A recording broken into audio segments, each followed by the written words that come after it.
how to put my Instagram link on YouTube. Hello everyone. In this video, I will show you how to put my Instagram link on YouTube. First, launch the Instagram app on your phone and go to the profile icon. Here, you will see the Share Profile button. Now tap Share Profile and copy the given link by tapping Copy Link. Next, go to the YouTube app on your phone. Then, tap on the U tab at the bottom of the screen. Tap the View Channel to view the channel, and you cannot add a link here. To do this, navigate to the YouTube Studio app. Now tap the profile icon in the top right corner. You will see the links field in this section and tap on it. Then, tap the pen icon, add the title, and paste your link. After pasting the link, your Instagram will be linked to your YouTube account.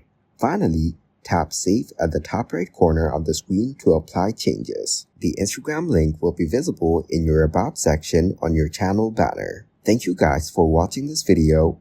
Hope you got some value. Make sure to like the video and subscribe to the channel to get notified of new videos. See you in the next one.